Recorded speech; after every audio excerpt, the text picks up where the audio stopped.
dan mereka hidup bahagia selamanya. Dalam 500 tahun terakhir ini terjadi serangkaian revolusi yang mencengangkan. Bumi telah tersatukan menjadi sebuah bidang tunggal ekologis dan historis. Ekonomi telah tumbuh bi Ekonomi telah tumbuh secara eksponensial dan manusia menikmati jenis kekayaan yang dulu hanya ada dalam dongeng-dongeng peri. Sains dan revolusi industri telah memberi manusia kekuatan manusia super dan energi yang praktis tak terbatas. Tatanan sosial telah tertransformasi sepenuhnya sebagaimana politik, kehidupan sehari-hari, dan psikologi manusia. Akan tetapi, apakah kita lebih bahagia? Apakah kekayaan yang diakumulasi manusia dalam 5 abad terakhir ini menjelma menjadi sebuah kepuasan yang baru ditemukan? Apakah penemuan sumber-sumber energi yang tak ada habis-habisnya membuka untuk kita tumpukan kebahagiaan yang tak ada habisnya pula? Kembali jauh ke belakang, apakah 70 lebih milenium yang bergolak sejak revolusi kognitif menjadikan dunia tempat yang lebih baik untuk hidup? Apakah mendiang Neil Armstrong yang jejak kakinya masih utuh di bulan yang tak berangin lebih bahagia ketimbang para pemburu penjelajah tanpa nama yang 30.000 tahun lalu meninggalkan cetakan tangan di dinding di Gua Safra? Jika tidak, apa artinya perkembangan agrikultur, kota-kota, tulisan, koin, uang, imperium, sains, dan industri? Para sejarawan jarang mengajukan pertanyaan-pertanyaan semacam itu. Mereka tidak bertanya apakah penduduk Uruk dan Babylon lebih bahagia ketimbang para leluhur penjelajah mereka. Apakah munculnya Islam membuat orang Mesir lebih bahagia dengan hidup mereka, atau bahkan runtuhnya imperium-imperium Eropa di Afrika mempengaruhi kebahagiaan berjuta-juta penduduk di sana? Namun ini semua memang bukan pertanyaan penting yang bisa ditanyakan orang tentang sejarah. Sebagian besar program ideologi dan politik didasarkan pada ide-ide yang agak tipis berkenaan dengan sumber real kebahagiaan manusia. Kaum nasionalis percaya bahwa hak politik penentuan nasib sendiri penting untuk kebahagiaan kita. Kaum komunis merumuskan bahwa setiap orang akan bahagia di bawah kediktatoran proletar. Kaum kapitalis memandang bahwa hanya pasar bebas yang bisa menjamin kebahagiaan terbesar dari jumlah terbesar manusia dengan menciptakan pertumbuhan ekonomi dan keberlimpahan material dan dengan mengajarkan kepada orang-orang untuk menjadi mandiri dan berusaha. Apa yang terjadi kalau riset serius membantah hipotesis ini? Jika pertumbuhan ekonomi dan kemandirian tidak membuat orang lebih bahagia, apa manfaat kapitalisme? Bagaimana jika ternyata rakyat imperium-imperium besar umumnya lebih bahagia ketimbang warga negara-negara mereka, dan bahwa misalnya rakyat Aljazair lebih bahagia di bawah kekuasaan Prancis ketimbang kekuasaan mereka sendiri? Apa maknanya proses dekolonisasi dan nilai penentuan nasib sendiri? Semua ini adalah kemungkinan hipotetikal karena sejauh ini para sejarawan menghindari pengajuan pertanyaan-pertanyaan ini, apalagi menjawabnya. Mereka meneliti sejarah tentang segala hal, politik, masyarakat, ekonomi, gender, penyakit, seksualitas, makanan, pakaian, tetapi jarang berhenti sejenak untuk bertanya, apakah semua ini memengaruhi kebahagiaan manusia? Meskipun beberapa sudah mempelajari sejarah jangka panjang kehidupan, hampir setiap ahli dan orang awam memiliki prakonsepsi ganjil tentang ini. Dalam satu pandangan umum, kapabilitas manusia telah meningkat sepanjang sejarah karena manusia umumnya menggunakan kapabilitas itu untuk mengentaskan penderitaan dan memenuhi aspirasi, maka disimpulkan bahwa kita pasti lebih bahagia ketimbang para leluhur abad pertengahan, dan mereka pasti lebih bahagia ketimbang para pemburu penjelajah zaman baru. Akan tetapi, pandangan progresif ini tidak meyakinkan. Seperti yang sudah kita lihat, bakat, perilaku, dan keterampilan tidak dengan sendirinya menjadikan hidup lebih baik. Ketika manusia tahu cara bertani dalam revolusi agrikultur, kekuatan kolektif mereka membentuk lingkungan meningkat, tetapi banyak manusia individual tumbuh semakin kasar. Para petani harus bekerja lebih keras ketimbang para penjelajah untuk menghasilkan makanan yang lebih sedikit ragamnya dan kurang gizinya, dan mereka jauh lebih rentan pada penyakit dan eksploitasi. Demikian pula, penyebaran imperium-imperium Eropa meningkatkan sangat besar kekuatan kolektif manusia dengan penyebaran ide, teknologi, dan panen, serta membuka jalan-jalan baru bagi perdagangan.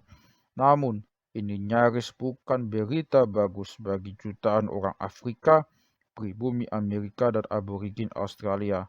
Kalau melihat kecenderungan manusia yang sudah terbukti untuk menyalahgunakan kekuatannya, tampaknya naif untuk percaya bahwa semakin besar pengaruh yang dimiliki manusia, semakin bahagia mereka.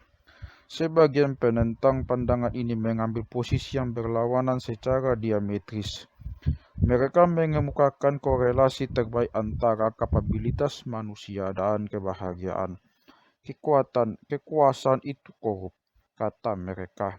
Dan ketika manusia mendapatkan semakin banyak kekuasaan, hal itu menciptakan dunia mekanik dingin yang kurang cocok dengan kebutuhan-kebutuhan real kita. Evolusi membentuk pikiran dan tubuh kita untuk kehidupan pemburu penjelajah. Transisi pertama pada agrikultur dan kemudian pada industri telah mengutuk kita untuk hidup secara tidak alamiah yang tidak bisa memberi ruang penuh inklinasi inheren dan naluri, sehingga kita tidak bisa memuaskan kerinduan-kerinduan yang paling dalam. Tidak ada dalam kehidupan yang nyaman kelas menengah urban yang bisa mendekati kegembiraan dan kesenangan lepas yang dialami satu kawanan penjelajah ketika berhasil memburu mamut. Setiap penemuan baru hanya membentangkan 1 mil jarak antara kita dan surga Eden. Akan tetapi, penekanan romantik ini untuk melihat bayangan gelap di balik setiap penemuan adalah sedogmatik keyakinan pada tidak terelakkannya kemajuan. Mungkin kita kehilangan rasa pada sisi dalam pemburu penjelajah kita, tetapi itu tidak buruk. Misalnya, selama 2 abad terakhir, kedokteran modern telah menurunkan angka kematian anak dari 33% menjadi di bawah 5%. Bisakah orang meragukan ini memberi kontribusi besar bagi kebahagiaan, tidak hanya bagi anak-anak itu yang jika tidak ada kemajuan sudah mati, tetapi juga pada keluarga dan kerabat mereka. Posisi yang lebih bernuansa mengambil jalan tengah. Hingga masa revolusi saintifik, tidak ada korelasi yang jelas antara kekuasaan dan kebahagiaan. Para petani abad pertengahan benar-benar lebih merana ketimbang pendahulu mereka para pemburu penjelajah. Namun, dalam beberapa abad terakhir ini, manusia sudah tahu bagaimana menggunakan kapasitas mereka secara lebih bijaksana. Kemenangan-kemenangan kedokteran modern hanyalah satu contoh. Prestasi-prestasi lain yang tanpa presiden mencakup menurunnya kekerasan secara dramatis, hilangnya perang-perang internasional, dan hampir punahnya bencana kelaparan berskala besar.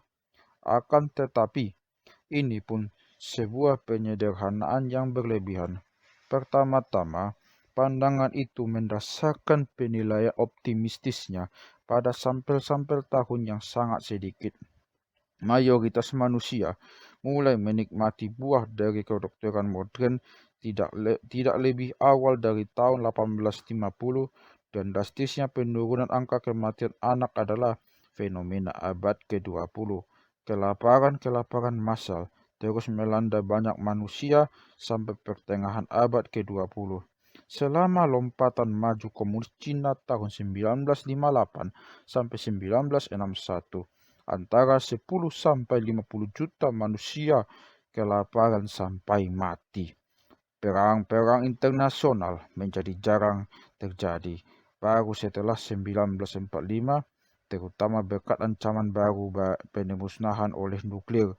Oleh karena itu, meski beberapa dekade terakhir ini telah menjadi masa keemasan yang belum ada presidennya bagi kemanusiaan, terlalu dini untuk mengetahui apakah ini merepresentasi peralihan fundamental arus sejarah atau hanya sebuah pusaran nasib baik yang fana.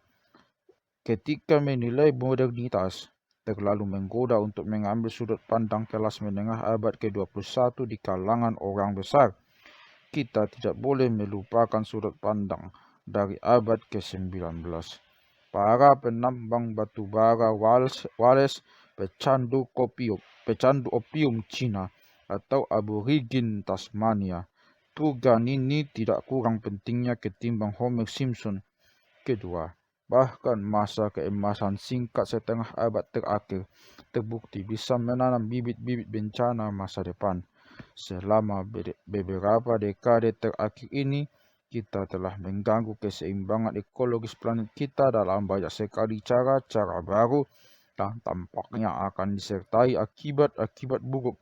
Banyak bukti menunjukkan bahwa kita sedang menghancurkan fondasi kesejahteraan manusia dalam sebuah pesta pora konsumsi ceroboh. Akibatnya, kita bisa membanggakan diri atas pencapaian-pencapaian tanpa presiden sapiens modern hanya jika kita benar-benar mengabaikan nasib seluruh binatang lain. Banyak kekayaan material membanggakan yang melindungi kita dari penyakit modern dan laboratorium, sapi-sapi perah, dan ayam-ayam sabuk pengukur. Puluhan juta binatang itu telah menjadi sasaran selama 2 abad terakhir ini bagi rezim eksploitasi industri yang kejahatannya tidak ada presiden dalam sejarah planet bumi.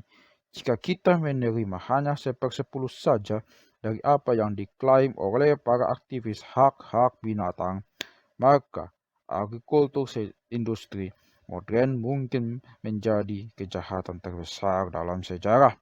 Ketika mengevaluasi kebahagiaan global, maka salah kalau memperhitungkan kebahagiaan pada kelas atas, kebahagiaan orang Eropa, atau kebahagiaan kaum laki-laki.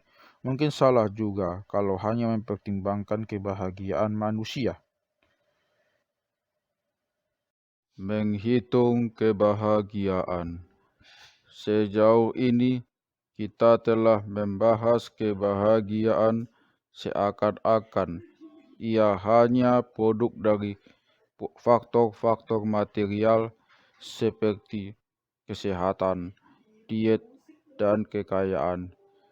Jika orang yang lebih kaya dan lebih sehat, maka mereka pasti juga lebih bahagia. Namun, apakah hal itu benar-benar jelas? Para filsuf, pendeta, dan penyair telah merenungkan sifat kebahagiaan selama beribu-ribu tahun, dan banyak yang menyimpulkan bahwa faktor-faktor sosial, etik, dan spiritual memiliki dampak yang sama besarnya pada kebahagiaan dengan kondisi-kondisi material. Mungkin orang-orang di masyarakat modern yang makmur sangat menderita akibat keterasingan dan ketidakbermaknaan walaupun mereka makmur. Dan mungkin para leluhur yang kurang sejahtera menemukan banyak kebahagiaan dalam masyarakat, agama, dan keterikatan pada alam. Dalam beberapa dekade terakhir ini, para psikolog dan ahli biologi mengambil tantangan mempelajari secara saintifik apa yang benar-benar membuat orang bahagia. Apakah uang, keluarga, genetika, atau mungkin kebijaksanaan? Langkah pertama adalah mendefinisikan apa yang harus diukur. Definisi yang diterima secara umum tentang kebahagiaan adalah kesejahteraan subjektif.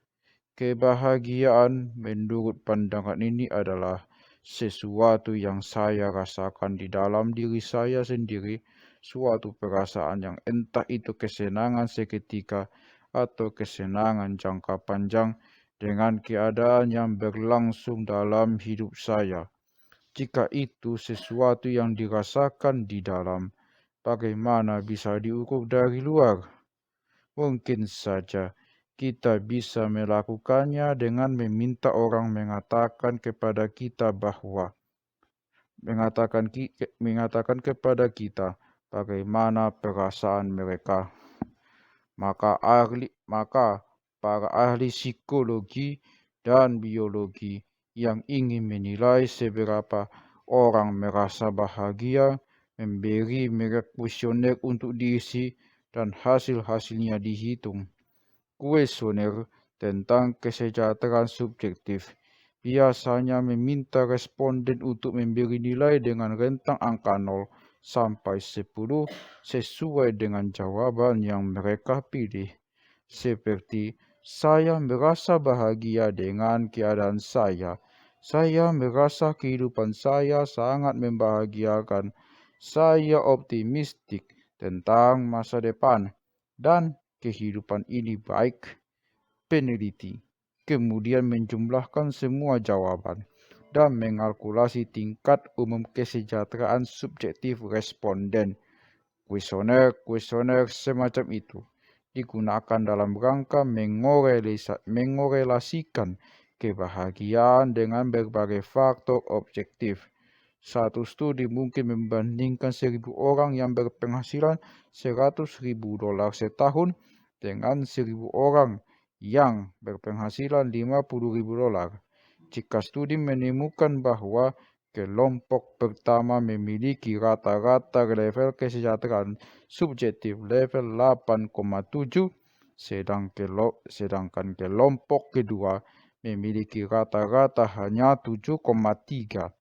Maka peneliti bisa menyimpulkan secara layak bahwa ada korelasi positif antara kekayaan dan kesejahteraan subjektif.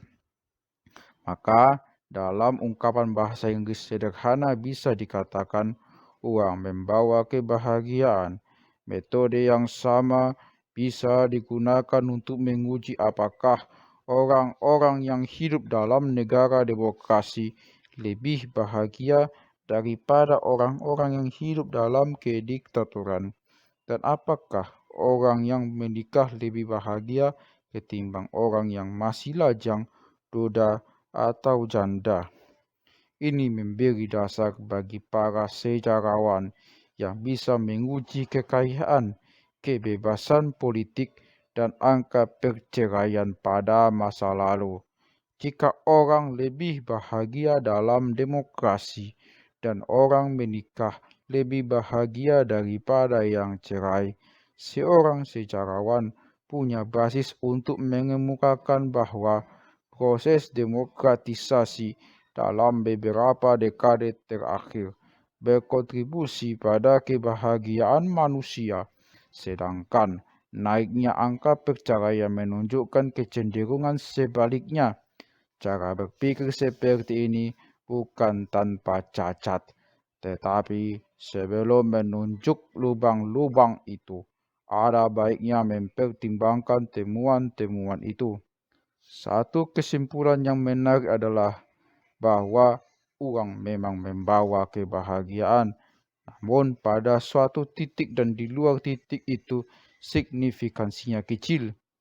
Bagi orang yang terjebak di tangga ekonomi terbawah, semakin banyak berarti semakin besar kebahagiaan.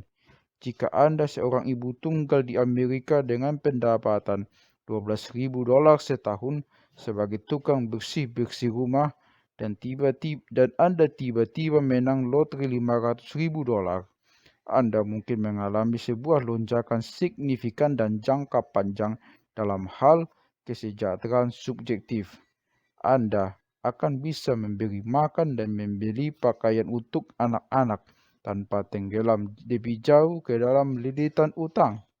Namun, jika Anda seorang eksekutif kelas atas dengan pendapatan $250.000 setahun dan Anda menang lotre $1 juta, atau Dewan Komisaris perusahaan Anda tiba-tiba memutuskan melipat gandakan gaji Anda, lompatan Anda mungkin berlangsung hanya beberapa pekan. Menurut temuan-temuan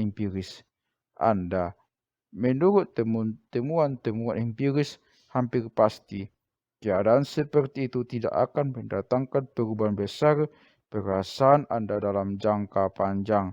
Anda akan membeli mobil yang lebih mentereng, pindah ke rumah megah, terbiasa minum Hato Petrus, dan tidak ada California Cabernet, tetapi itu segera terasa menjadi rutinitas dan tidak istimewa. Temuan menarik lainnya adalah bahwa sakit menurunkan kebahagiaan dalam jangka panjang, tetapi menjadi sumber tekanan jangka panjang hanya jika kondisi seseorang terus memburuk atau jika penyakit itu melibatkan rasa nyeri terus-terusan dan melemahkan. Orang-orang yang didiagnosis sakit kronis seperti diabetes biasanya tertekan sejenak, tetapi jika sakitnya tidak memburuk, mereka menyesuaikan diri ke kondisi baru dan tingkat kebahagiaan mereka masih sama tingginya dengan orang sehat. Bayangkan bahwa Lucy dan Luke adalah kembar kelas menengah yang setuju ikut ambil bagian dalam sebuah studi kesejahteraan subjektif. Dalam perjalanan pulang dari laboratorium psikologi, mobil Lucy tertabrak bus menyebabkan sejumlah tulang Lucy patah dan kaki lumpuh permanen. Tetapi setelah kru penyelamat mengangkat dia dari dalam rongsokan, telepon berdering dan Luke berteriak bahwa dia menang jackpot $10 juta. 2 tahun kemudian, Lucy jalan pincang dan Luke semakin kaya raya. Tetapi ketika psikolog datang untuk lanjutan studi, mereka berdua mungkin memberi jawaban yang sama saat mereka menjawab pada pagi itu. Keluarga dan komunitas tampaknya memiliki dampak lebih besar pada kebahagiaan ketimbang uang dan kesehatan. Orang-orang yang hidup dalam ikatan keluarga dalam komunitas yang erat dan suportif secara signifikan lebih bahagia ketimbang orang-orang yang keluarganya mengalami disfungsi yang tidak pernah menemukan atau tidak pernah berusaha menjadi bagian dari komunitas. Pernikahan terutama sangat penting. Berulang-ulang studi telah menemukan bahwa ada korelasi yang sangat erat antara pernikahan yang baik dan kesejahteraan subjektif, dan antara pernikahan yang buruk dan penderitaan. Ini berlaku terlepas dari kondisi ekonomi atau bahkan fisik. seorang cacat melarat yang dikelilingi pasangan penuh cinta, sebuah keluarga yang pengasih dan komunitas yang hangat bisa merasa lebih baik ketimbang seorang milioner terasing. Asalkan kemiskinan orang cacat itu tidak terlalu parah dan bahwa sakitnya tidak merusak dan tidak menyakitkan. Ini memunculkan kemungkinan bahwa perbaikan besar kondisi material dalam 2 abad terakhir ini terimbang oleh runtuhnya keluarga dan komunitas. Jika demikian, rata-rata orang kini mungkin tidak lebih bahagia ketimbang tahun 1800. Bahkan kebebasan yang kita hargai begitu tinggi mungkin justru merugikan kita. Kita bisa memilih pasangan, sahabat, dan tetangga, tetapi mereka bisa memilih untuk meninggalkan kita. Dengan pengerahan individual, kekuatan yang tak pernah ada sebelumnya bagi pasangan kita dan memutuskan hidup sendiri, kita tahu bahwa semakin sulit untuk membuat komitmen lagi. Maka kita hidup dalam dunia yang semakin sunyi akibat bubarnya komunitas dan keluarga. Akan tetapi, temuan yang paling penting adalah bahwa kebahagiaan tidak benar-benar bergantung pada kondisi-kondisi objektif, entah kekayaan, kesehatan, atau bahkan komunitas. Namun ia tergantung pada korelasi antara kondisi-kondisi objektif dan ekspektasi-ekspektasi subjektif. Jika Anda ingin sebuah pedati lembu dan dapat pedati lembu, Anda bahagia. Jika Anda ingin Ferrari terbaru dan hanya dapat Fiat bekas, Anda merasa kecewa. Inilah kenapa menang lotre selalu memiliki dampak yang sama pada kebahagiaan orang sebagaimana kecelakaan mobil yang melumpuhkan. Ketika keadaan membaik, ekspektasi-ekspektasi menggelembung, dan akibatnya bahkan perbaikan-perbaikan dramatis dalam hal kondisi-kondisi objektif membuat kita tidak pernah puas. Ketika keadaan memburuk, ekspektasi-ekspektasi surut, dan akibatnya bahkan sakit parah mungkin membuat Anda tetap bahagia sebagaimana sebelumnya. Anda mungkin mengatakan kita tidak membutuhkan segerombolan psikolog dan kuesioner-kuesionernya untuk menemukan ini. Para nabi, penyair, dan filsuf mengetahui ribuan tahun lalu bahwa puas dengan apa yang sudah Anda dapatkan jauh lebih penting ketimbang mendapatkan lebih banyak dari yang Anda inginkan. Tetap saja bagus kalau riset modern yang didukung banyak angka dan bagan mencapai kesimpulan yang sama dengan orang-orang kuno. Makna krusial dan ekspektasi-ekspektasi manusia memiliki implikasi yang jauh dalam memahami sejarah kebahagiaan. Jika kebahagiaan bergantung hanya pada kondisi-kondisi objektif seperti kekayaan, kesehatan, dan relasi-relasi sosial, mestinya relatif mudah untuk menelusuri sejarahnya.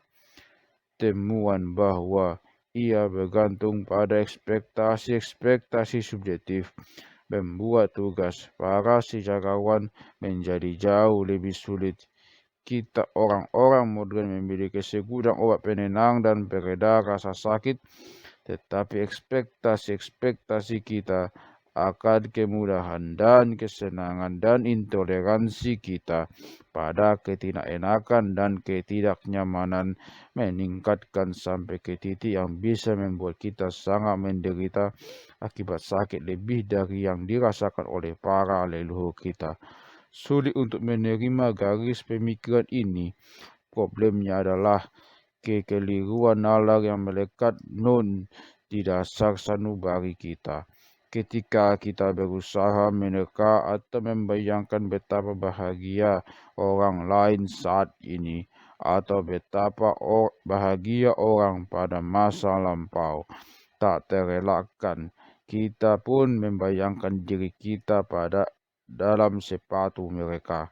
Namun itu tidak akan berhasil karena kita menempatkan ekspektasi pada kondisi-kondisi material orang lain. Dalam masyarakat makmur modern, lazim mandi dan berganti pakaian setiap hari.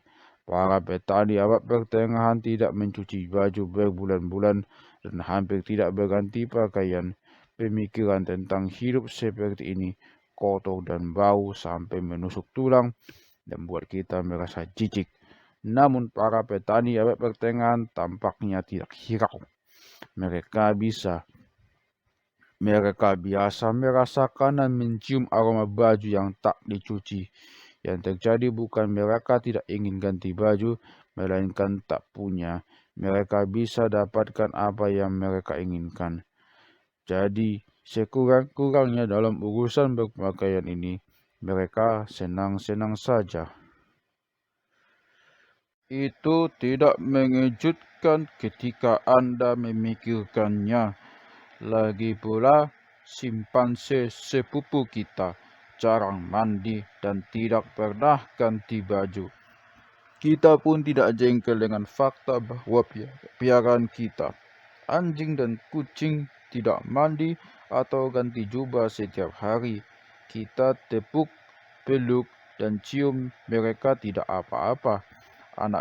Anak-anak kecil di masyarakat makmur sering tidak mandi dan butuh waktu bertahun-tahun pendidikan dan disiplin ke orang tua untuk mengadopsi ini sebagai kebiasaan yang dipandang menarik. Itu semua hanya masalah ekspektasi. Jika kebahagiaan ditentukan oleh ekspektasi, maka dua pilar masyarakat kita, media massa dan industri periklanan, mungkin secara tidak sadar menipiskan cadangan kebahagiaan di dunia. Jika Anda seorang pemuda berusia 18 tahun di sebuah desa 5.000 tahun lalu, Anda mungkin berpikir Anda berpenampilan menarik karena hanya ada 50 pria di desa Anda, dan sebagian besar dari mereka, kalau bukan tua, bergores dan keriput atau masih anak-anak kecil. Namun, jika Anda seorang remaja masa kini, sangat mungkin Anda merasa tidak pantas. Sekalipun pemuda-pemuda lain di sekolah lebih buruk, Anda tidak mengukur diri dengan mereka, tetapi dengan bintang film, atlet, dan supermodel yang Anda lihat sepanjang hari di televisi, Facebook, dan papan-papan iklan raksasa. Maka mungkin ketidakbahagiaan dunia ketiga tidak disebabkan semata-mata oleh kemiskinan, penyakit, korupsi, dan penindasan politik, tetapi juga oleh hanya paparan standar-standar dunia ke-1. Rata-rata orang Mesir jauh lebih kecil kemungkinan mati akibat kelaparan, wabah, atau kekerasan di bawah Hosni Mubarak ketimbang di bawah Ramses II atau Cleopatra. Belum pernah kondisi Mesir begitu bagus. Anda akan berpikir mereka mestinya menari di jalan-jalan pada tahun 2011 bersyukur kepada Allah atas nasib baik mereka. Namun, mereka bangkit dengan marah untuk menggulingkan Mubarak. Mereka tidak membandingkan diri mereka dengan para leluhur di bawah Fir'aun, tetapi pada sesamanya di Amerikanya Obama. Jika demikian halnya, bahwa immortalitas bisa mengarah pada ketidakbahagiaan, taruhlah sains datang dengan pengobatan untuk semua penyakit, terapi anti penuaan yang efektif, dan perawatan regeneratif yang membuat orang tetap muda tanpa batas. Dalam semua kemungkinan itu, hasil langsungnya adalah epidemi kemarahan dan kecemasan yang tak ada presidennya. Mereka yang tak sanggup membeli perawatan ajaib itu, mayoritas orang akan memendam kemarahan. Sepanjang sejarah, orang miskin dan tertindas menghibur diri dengan pikiran bahwa setidak-tidaknya kematian itu adil. bahwa orang kaya dan kuat juga akan mati. Orang miskin tidak akan nyaman dengan pikiran bahwa mereka akan mati, sementara orang kaya akan tetap muda dan cantik selamanya.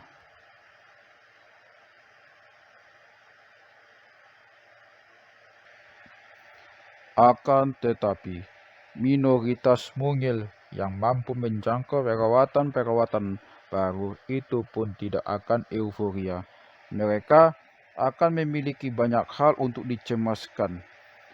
Meskipun bisa memperlama kehidupan dan masa muda, terapi-terapi baru tidak menghidupkan mayat. Betapa mengerikannya bahwa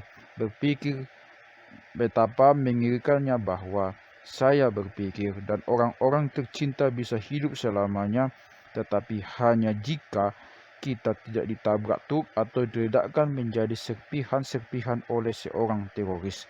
Secara potensial, orang-orang amortal akan semakin takut mengambil risiko paling kecil sekalipun, dan penderitaan kehilangan pasangan, anak, atau teman dekat akan tak tertanggungkan. Kebahagiaan kimiawi.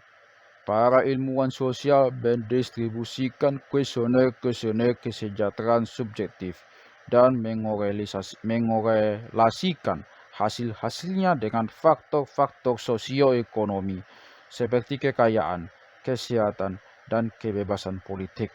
Para ahli biologi menggunakan kuesioner-kuesioner yang sama, tetapi mengorelasikan jawaban yang diberikan responden dengan faktor-faktor biokimia dan genetika. Temuan-temuan mereka mengejutkan. Para ahli biologi berpendirian bahwa dunia mental dan emosional kita diatur oleh mekanisme-mekanisme biokimiawi yang dibentuk oleh jutaan tahun evolusi. Sebagaimana keadaan-keadaan mental lainnya, kesejahteraan subjektif kita tidak ditentukan oleh parameter-parameter eksternal seperti gaji, relasi-relasi sosial, dan hak-hak politik.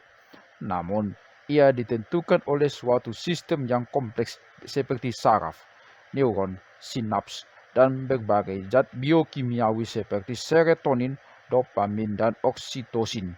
Tak ada orang yang pernah dibuat bahagia oleh menang lotre, membeli rumah, mendapat promosi, atau bahkan menemukan cinta sejati. Orang-orang dibuat bahagia oleh satu hal dan hanya satu hal: sensasi-sensasi kesenangan dalam tubuh mereka. Sensasi-sensasi kesenangan dalam tubuh mereka. Seseorang yang baru saja menang lotre akan menemukan cinta baru dan melompat kegirangan sesungguhnya tidak sedang bereaksi pada uang atau cinta. Dia sedang bereaksi pada berbagai hormon yang sedang pesta pora di sekujur aliran darahnya dan ke badai sinyal elektrik yang memancar di antara bagian-bagian yang berbeda dari otaknya. Sayangnya, untuk semua harapan akan terciptanya surga di bumi, sistem biokimiawi internal kita tampaknya harus diprogram untuk menjaga kebahagiaan agar berada pada level yang relatif konstan. Tidak ada seleksi alam untuk kebahagiaan seperti itu. Garis genetika pendeta bahagia akan punah ketika gen-gen dari sepasang orang tua yang cemas diturunkan ke generasi berikutnya. Kebahagiaan dan penderitaan memainkan peran dalam evolusi hanya pada tingkat di mana keduanya mendorong atau melemahkan daya tahan hidup dan reproduksi. Oleh karena itu, mungkin tidak mengejutkan bahwa evolusi membentuk kita bukan untuk menjadi terlalu menderita atau terlalu bahagia. Ia memungkinkan kita untuk menikmati serbuan sensasi-sensasi kesenangan sementara. Tetapi ini tidak pernah berlangsung selamanya. Cepat atau lambat, ia akan surut dan memberi tempat bagi sensasi-sensasi tidak menyenangkan. Misalnya, evolusi menyediakan perasaan-perasaan menyenangkan sebagai imbalan bagi pejantan yang menyebarkan gen-gen mereka melalui hubungan seks dengan betina yang subur. Jika seks tidak disertai kesenangan semacam itu, sedikit pejantan yang mau peduli. Pada saat yang sama, evolusi memastikan bahwa perasaan-perasaan kesenangan ini cepat surut jika orgasme berlangsung selamanya. Para pejantan yang sangat bahagia akan mati kelaparan karena kurang tertarik pada makanan dan tidak akan mau repot mencari betina-betina yang subur. Sebagian ahli membandingkan biokimia manusia dengan sistem pengatur suhu udara untuk yang menjaga suhu menjadi konstan walaupun ada gelombang panas atau badai salju. Peristiwa-peristiwa bisa mengubah sementara suhu udara, tetapi sistem pengatur suhu udara selalu mengembalikan suhu ke titik yang sudah disetel. Sebagian sistem pengatur udara disetel pada angka 25 derajat Celcius, yang lain disetel pada angka 20 derajat. Sistem pengatur kebahagiaan manusia juga berbeda-beda antara satu orang dengan orang lainnya. Pada skala dari 1 sampai 10, sebagian orang dilahirkan dengan sistem biokimia yang ceria sehingga memungkinkan suasana hati berkisar pada angka 6 sampai 10 yang stabil seiring waktu pada angka 8. Orang seperti itu cukup bahagia sekalipun dia hidup dalam sebuah kota besar yang terasing, kehilangan semua uangnya saat bursa saham ambruk dan didiagnosis mengidap diabetes. Orang lain dikutuk dengan biokimia yang suram sehingga angkanya berkisar antara 3 sampai 7 dan stabil pada angka 5. Dan orang yang tidak bahagia semacam itu tetap tertekan, bahkan ketika dia mendapat dukungan dari komunitas yang sangat peduli, menang lotre jutaan dolar, dan kondisinya sesia atlet olimpiade. Malah, sekalipun rekan suram kita itu menang lotre 50 juta dolar pada pagi hari, menemukan pengobatan untuk AIDS dan kanker pada siang hari, menciptakan perdamaian antara Israel dan Palestina sore harinya, dan kemudian pada malam hari bersatu kembali dengan anaknya yang sudah hilang bertahun-tahun lalu. Dia tetap tidak mampu mengalami apapun di luar level 7 kebahagiaan. Otaknya memang tidak dibangun untuk kesenangan apapun yang didapatnya. Renungkan sejenak tentang keluarga dan sahabat-sahabat Anda. Anda tahu sebagian orang tetap relatif gembira apapun yang menimpa mereka. Kemudian ada yang selalu menggerutu walau segala pemberian dunia berada di kakinya. Kita cenderung percaya bahwa jika kita bisa mengubah tempat kerja, menikah, merampungkan penulisan novel, membeli mobil baru atau melunasi hipotek, kita akan berada di puncak dunia. Namun ketika kita mendapatkan apa yang kita inginkan, ternyata tidak lebih bahagia. Membeli mobil dan menulis novel tidak mengubah biokimia kita. Semua itu memang bisa mengguncang sejenak, tetapi segera kembali pada titik yang sudah di-setel. Bagaimana bisa ini disejajarkan dengan temuan-temuan bidang psikologi dan sosiologi yang disebutkan di atas bahwa misalnya orang yang menikah lebih bahagia secara rata-rata ketimbang orang yang melajang? Pertama, temuan-temuan ini adalah korelasi-korelasi arah hubungan sebab akibatnya mungkin berlawanan dengan apa yang sudah diasumsikan oleh para peneliti. Memang benar bahwa orang yang menikah lebih bahagia daripada orang yang melajang atau bercerai, tetapi itu tidak dengan sendirinya berarti bahwa pernikahan menghasilkan kebahagiaan. Bisa jadi kebahagiaanlah yang menyebabkan pernikahan, atau lebih tepatnya bahwa serotonin, dopamin, dan oksitosin melahirkan dan memelihara pernikahan. Orang yang dilahirkan dengan biokimia ceria umumnya bahagia dan gembira. Orang-orang seperti itu merupakan pasangan yang lebih menarik sehingga mereka memiliki peluang lebih besar untuk menikah. Mereka juga kecil kemungkinannya untuk bercerai karena jauh lebih mudah untuk hidup dengan pasangan yang bahagia dan gembira ketimbang orang tertekan dan kecewa.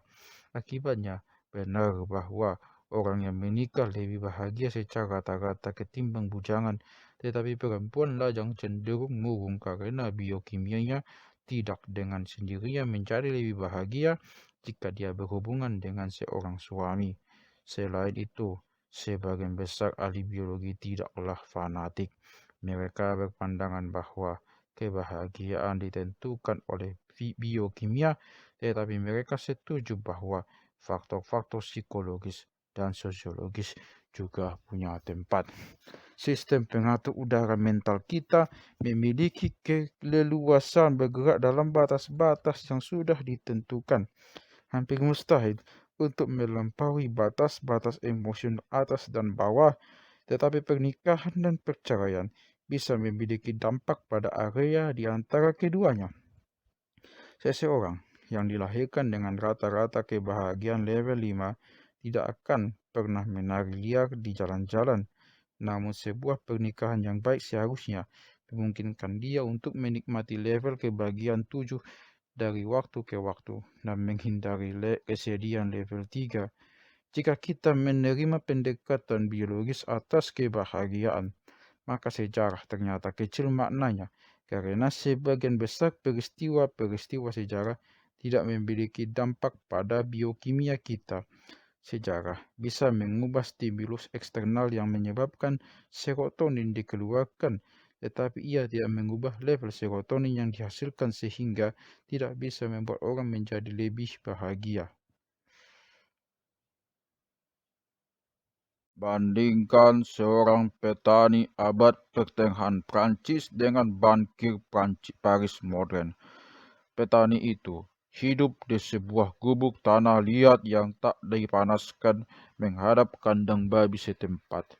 Sedangkan bankir pulang ke sebuah kamar di puncak apartemen megah dengan semua gawai teknologi terbaru dan pemandangan menghadap ke Champs-Élysées. Secara intuitif, kita akan berharap bankir jauh lebih bahagia ketimbang petani. Namun, gubuk tanah liat, apartemen mewah, dan Champs-Élysées sesungguhnya tidak menentukan suasana hati kita. Serotoninlah yang menentukan.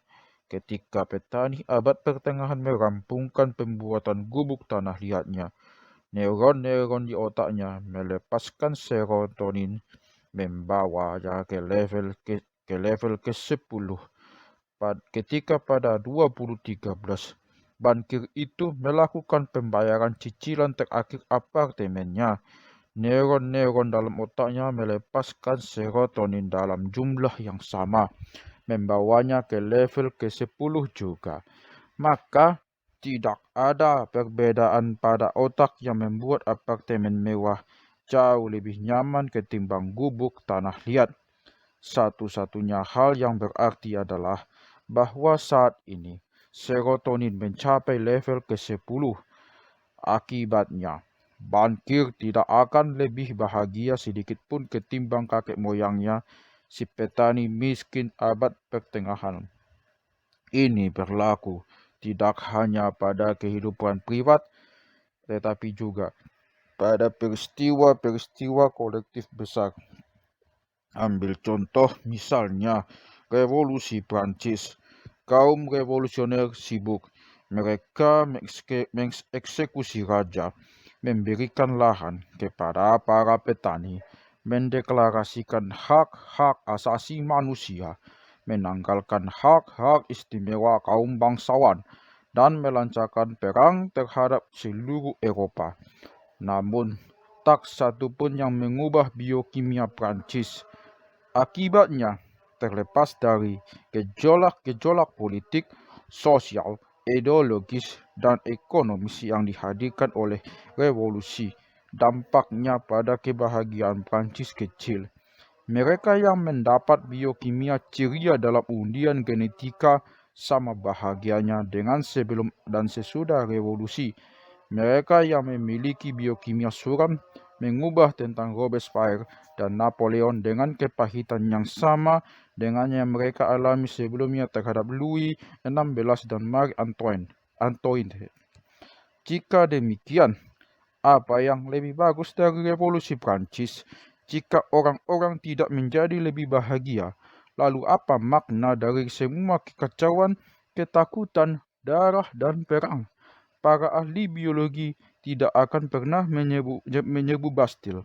Orang-orang berpikir bahwa revolusi politik atau reformasi sosial akan membuat mereka bahagia, tetapi biokimia mereka memperdaya mereka dari waktu ke waktu. Hanya ada satu perkembangan historis yang memiliki signifikansi real. Ketika kita akhirnya menyadari bahwa kunci keadilan ada di tangan sistem biokimia, kita bisa berhenti menyia-nyiakan waktu pada politik dan reformasi sosial, pemberontakan-pemberontakan, dan ideologi-ideologi, dan fokus saja pada satu-satunya hal yang bisa membuat kita benar-benar bahagia, memanipulasi biokimia kita. Jika kita menginvestasikan miliaran dolar dalam memahami kimia otak dan mengembangkan penanganan yang tepat, kita bisa membuat orang jauh lebih bahagia ketimbang sebelumnya tanpa memerlukan revolusi-revolusi.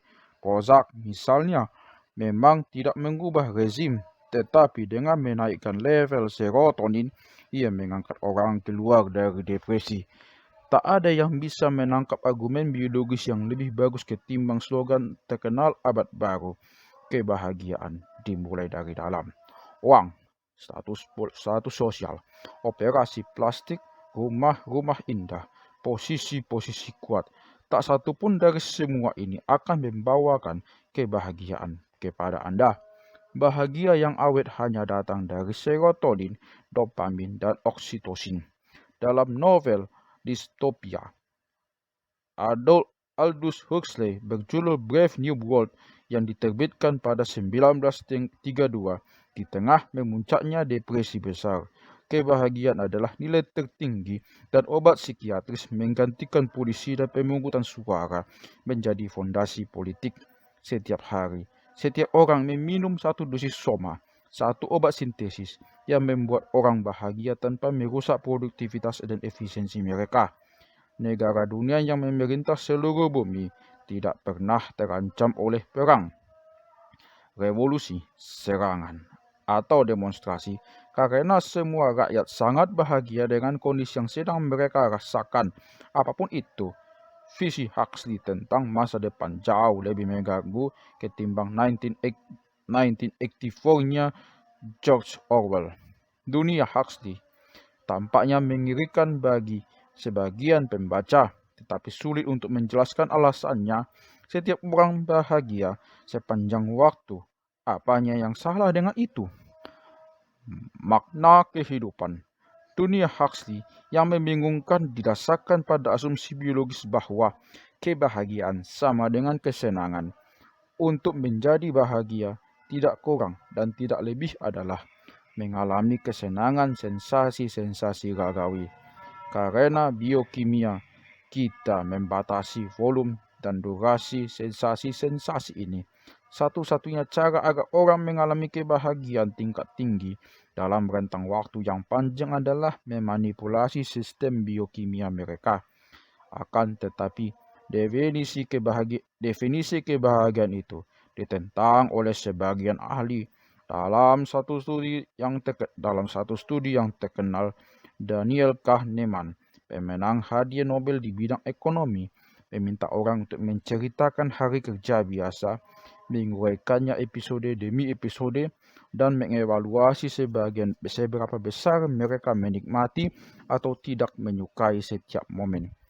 Dia menemukan apa yang tampak sebagai paradoks dalam sebagian besar pandangan orang tentang kehidupan mereka. Ambil contoh pekerjaan yang mencakup kegiatan mengasuh seorang anak. Kahneman menemukan bahwa ketika menghitung momen-momen kegembiraan dan momen-momen membosankan, membesarkan anak ternyata merupakan urusan yang agak kurang menyenangkan. Pekerjaan itu meliputi terutama mengganti popok, mencuci alat-alat makan, dan mengatasi gejolak tantrum yang tak seorang pun menyukainya. Namun sebagian besar orang tua menyatakan Anak-anak mereka adalah sumber utama kebahagiaan. Apakah itu berarti bahwa sesungguhnya orang tidak tahu apa yang baik bagi mereka? Itu satu opsi. Satunya lagi bahwa temuan-temuan tersebut menunjukkan kebahagiaan bukanlah surplus momen kesenangan atas momen tidak menyenangkan. Namun kebahagiaan terdiri dari pemandangan kehidupan secara menyeluruh sebagai hal yang bermakna dan berharga. Ada satu komponen kognitif dan etik yang penting pada kebahagiaan.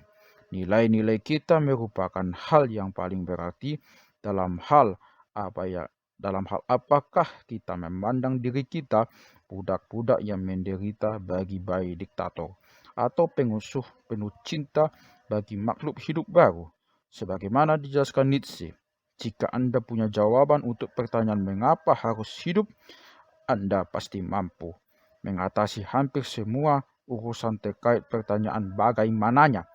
Sebuah kehidupan yang bermakna bisa sangat memuaskan bahkan saat berada di tengah kesulitan. Sedangkan kehidupan yang tidak bermakna adalah siksaan berat berapapun nyamannya. Meskipun orang-orang di semua kultur dan era merasakan jenis kesenangan dan sakit yang sama, makna yang mereka pandang sebagai asal-muasal dari pengalaman-pengalaman mereka mungkin sangat beragam.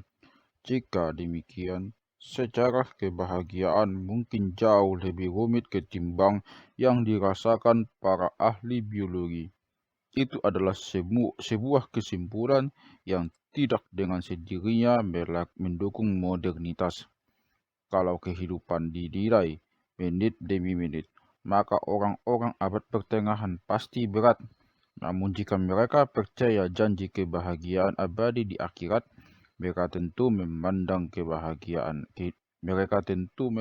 kehidupan mereka jauh lebih bermakna dan berharga ketimbang orang-orang sekular modern yang dalam jangka panjang tidak bisa berharap apapun kecuali kesunyian yang sempurna dan tak bermakna.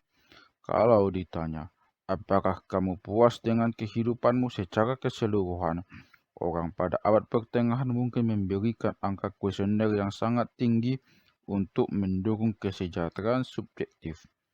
Jadi, para leluhur abad pertengahan kita bahagia karena mereka menemukan makna kehidupan dalam delusi-delusi kolektif tentang kehidupan akhirat.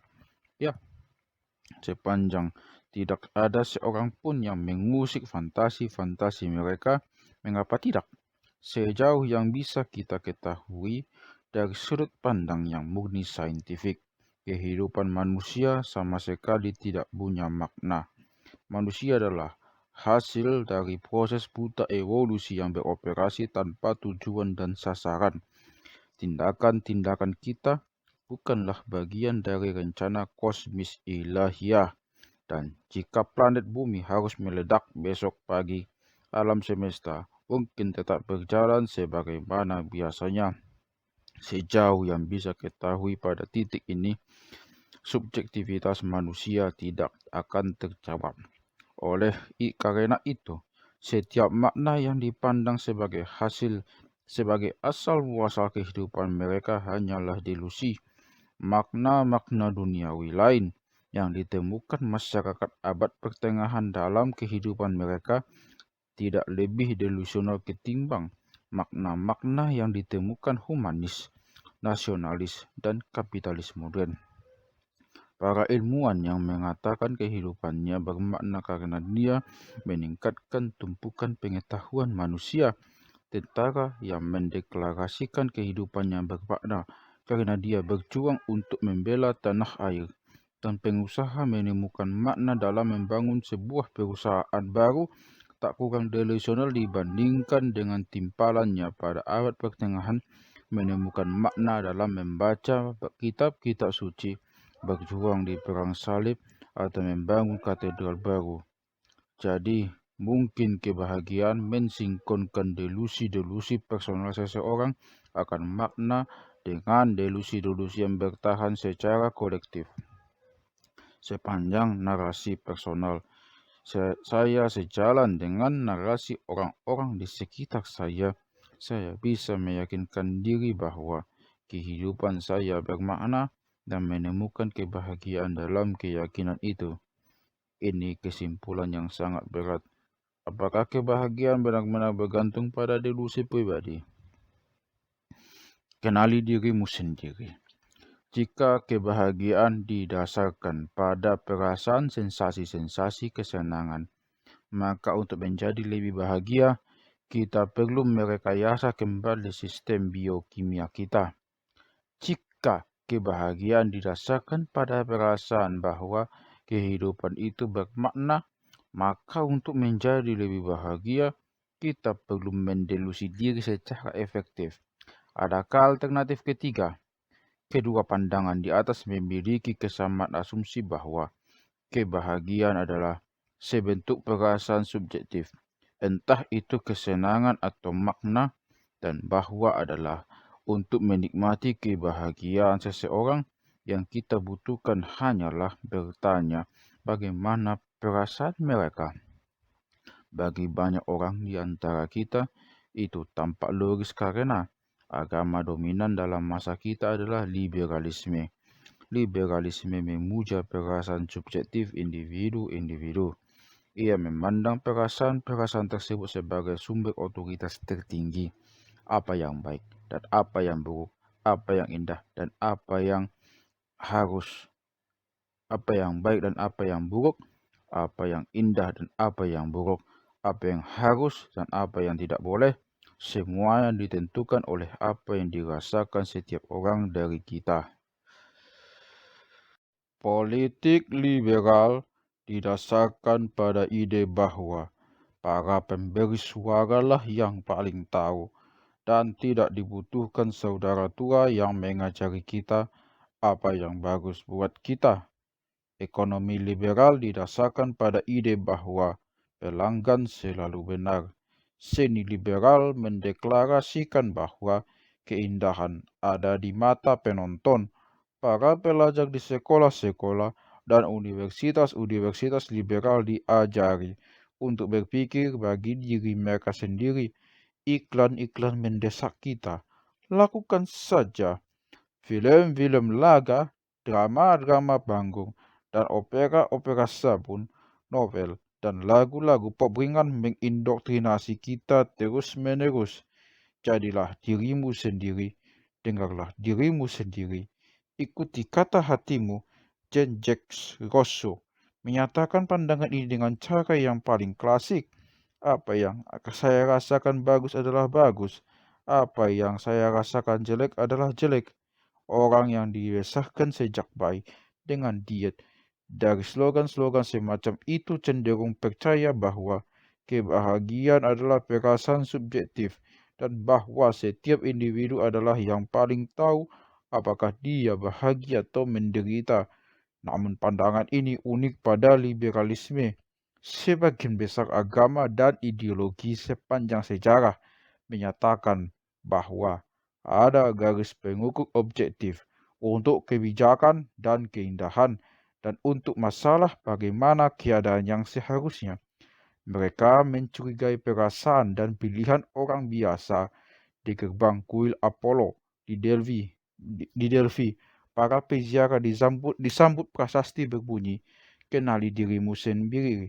Implikasinya adalah bahwa rata-rata orang tidak mengenal dirinya yang sejati dan karena itu kemungkinan tidak tahu kebahagiaan yang sejati. Freud mungkin akan setuju. Demikian pula para teolog Kristen Santo Paulus dan Santo Agustinus tahu sepenuhnya bahwa jika Anda bertanya kepada orang-orang tentang ini, sebagian besar dari mereka akan memilih untuk berhubungan seks ketimbang berdoa kepada Tuhan. Apakah itu membuktikan bahwa berhubungan seks adalah kunci kebahagiaan? Tidak, menurut Paulus dan Agustinus. Itu hanya membuktikan bahwa manusia memang berdosa secara alamiah dan bahwa orang dengan mudah tergoda oleh setan. Dari sudut pandang Kristen, mayoritas besar orang kurang lebih ada dalam situasi yang sama seperti para pecandu heroin. Bayangkan seorang psikolog, memulai sebuah studi tentang kebahagiaan di kalangan para pengguna obat bius. Dia meneliti dan menemukan mereka dan menemukan mereka menyatakan setiap orang dari mereka bahwa mereka hanya bahagia ketika dalam keadaan melayang. Apakah para psikolog akan menerbitkan makalah yang menyatakan bahwa heroin merupakan kunci kebahagiaan? Ide bahwa perasaan-perasaan bukan untuk dipercaya tidak hanya terbatas pada Kristen. Paling tidak, ketika berurusan dengan nilai di perasaan-perasaan, bahkan Darwin dan Dawkins mungkin menemukan dasar yang sama dengan Santo Paulus dan Santo Agustinus. Menurut teori gen egois, seleksi alam membuat orang seperti organisme-organisme lainnya memilih apa yang baik untuk reproduksi dari gen mereka, sekalipun buruk bagi mereka sendiri sebagai individu. Sebagian besar pejantan menghabiskan hidup mereka untuk bekerja keras, gelisah, bersaing, dan berkelahi, bukan menikmati kesenangan yang damai karena DNA mereka memanipulasi untuk tujuan egoisnya sendiri. Seperti setan, DNA menggunakan kesenangan-kesenangan sekejap untuk menggoda orang dan menempatkan mereka dalam kekuasaannya. Sebagian besar agama dan filsafat sebagai akibatnya telah mengambil pendekatan yang sangat berbeda ketimbang liberalisme. Posisi Buddhis sangat menarik.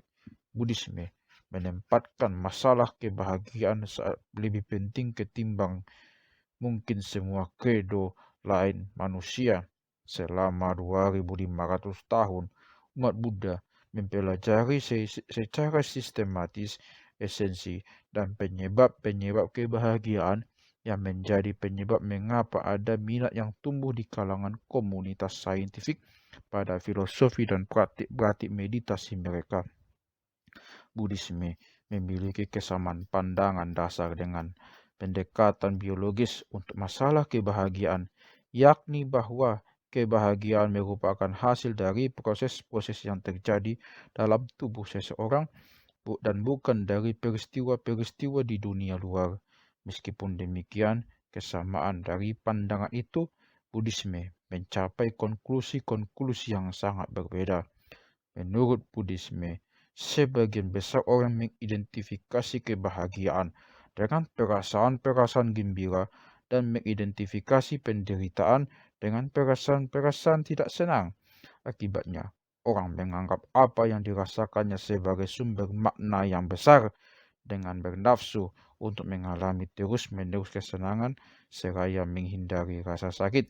Apapun yang kita lakukan dalam hidup, entah itu merentangkan kaki, gelisah di atas kursi, atau berperang di perang dunia, kita hanya berusaha untuk mendapatkan perasaan senang. Problemnya menurut Buddhisme adalah perasaan-perasaan kita tidak lebih dari getaran-getaran sementara yang berubah setiap saat, seperti gelombang samudra. Jika 5 menit lalu saya merasakan kegembiraan memuncah, gini, perasaan-perasaan itu hilang dan saya mungkin merasa sedih dan kesal. Jadi, jika saya ingin mengalami perasaan-perasaan senang, saya harus terus-menerus memburunya sambil menyingkirkan perasaan-perasaan yang tidak menyenangkan. Kalaupun berhasil, saya segera harus memulai dari awal lagi tanpa pernah mendapatkan imbalan yang langgeng untuk kesulitan-kesulitan saya. Apa yang membuat pengejaran imbalan kekal seperti itu menjadi begitu penting? Mengapa berjuang begitu keras untuk mencapai sesuatu yang hilang seketika saat diraih? Menurut Buddhisme, akar penderitaan bukanlah perasaan sakit, juga bukan kesedihan, bahkan ketidakbermaknaan. Namun, akar sesungguhnya dari penderitaan adalah pengejaran tanpa akhir dan tanpa makna perasaan-perasaan kekekalan yang menyebabkan kita terus berada dalam keadaan tegang, gelisah, dan kecewa. Karena pengejaran ini, pikiran tidak pernah puas. Bahkan ketika kita mengalami kesenangan, itu bukan kebahagiaan karena ada kekhawatiran perasaan ini akan segera menghilang dan bernafsu agar perasaan ini terus ada dan membesar. Orang-orang dibebaskan dari penderitaan bukan ketika mereka mengalami kesenangan ini itu, tetapi lebih ketika mereka memahami sifat tidak permanen dari segala perasaan mereka dan berhenti bernafsu padanya. Inilah tujuan praktik-praktik meditasi Buddha. Dalam meditasi, Anda diharuskan menelusuri secara dekat pikiran dan tubuh Anda, menyaksikan pasang surut tiada henti semua perasaan Anda, dan menyadari betapa tidak bermaknanya memburu itu semua. Ketika pengejaran berhenti, pikiran menjadi sangat santai, jernih, dan puas. Semua jenis perasaan tentu pasang dan surut, kegembiraan, amarah, kejemuan, berahi. Tetap begitu Anda berhenti bernafsu pada perasaan-perasaan tertentu, Anda bisa menerimanya sesuai dengan tujuan yang hakiki. Anda hidup dalam masa sekarang, bukan berfantasi tentang apa yang seharusnya terjadi. Keterangan yang dihasilkan begitu mendalam sehingga mereka yang menghabiskan waktu hidup mereka dalam pengejaran gila-gilaan perasaan-perasaan kesenangan nyaris tidak mungkin mampu membayangkannya. Ini seperti seorang yang berdiri selama beberapa dekade di pantai, memeluk ombak-ombak tertentu yang bagus dan berusaha mencegahnya terpecah sambil secara simultan mendorong ombak-ombak yang jelek untuk mencegahnya kembali mendekatinya lagi. Hari demi hari berlalu, orang itu berdiri di pantai, membuat dirinya gila dengan upaya sia-sia. Akhirnya dia duduk di atas pasir dan membiarkan saja ombak datang dan pergi sesukanya. Alangkah damainya. Ide ini begitu asing bagi kultur liberal modern sehingga ketika gerakan-gerakan New Age di Barat bertemu dengan pandangan Buddha, mereka menerjemahkannya ke dalam terminologi liberal, kemudian menyalahkannya di kepala mereka. Kultus-kultus New Age sering menyatakan kebahagiaan tidak bergantung pada kondisi-kondisi eksternal, ia bergantung hanya pada apa yang kita rasakan di dalam. Orang harus berhenti mengejar pencapaian-pencapaian eksternal seperti kekayaan, dan status dan menghubungkannya dengan perasaan di dalam hati. Atau ringkasnya, kebahagiaan dimulai dari dalam. Inilah tepatnya yang dikemukakan para ahli biologi, tetapi kurang lebih bertentangan apa yang dikatakan Buddha. Buddha setuju dengan biologi modern dan gerakan-gerakan New Age bahwa kebahagiaan dependen dari kondisi-kondisi eksternal.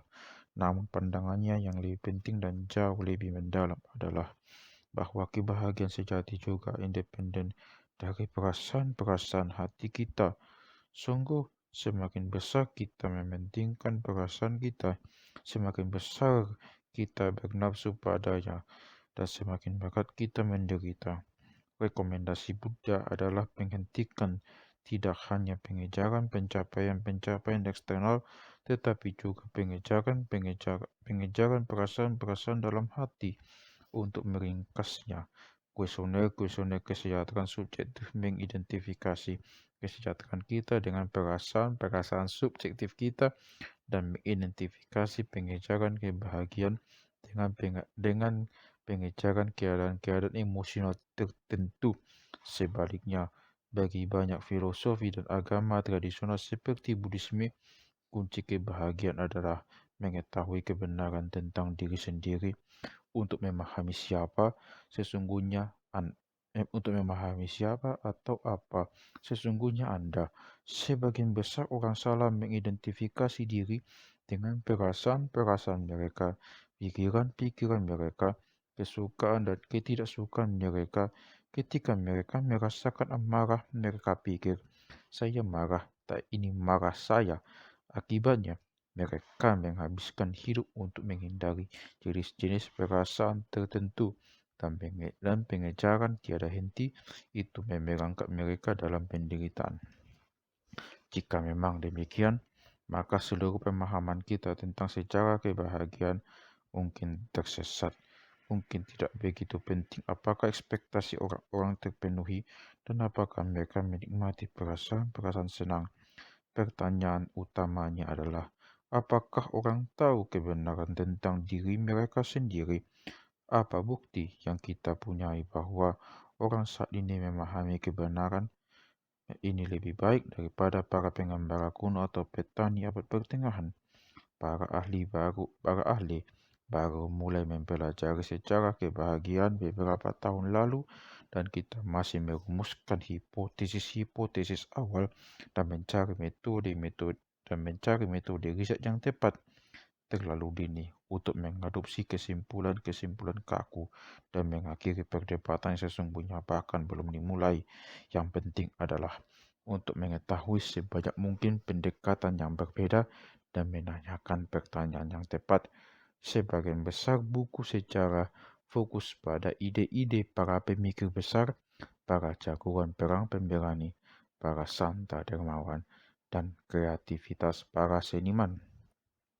Mereka memang sudah menceritakan banyak tentang terjalinnya dan bubarnya struktur-struktur sosial, tentang bangkrut dan runtuhnya imperium-imperium, tentang penemuan dan penyebaran teknologi-teknologi. Namun mereka tidak menceritakan apa-apa tentang bagaimana semua ini memengaruhi kebahagiaan dan penderitaan individu. Inilah kekosongan terbesar dalam pemahaman kita tentang sejarah. Kita sebaiknya mulai mengisi kekosongan itu.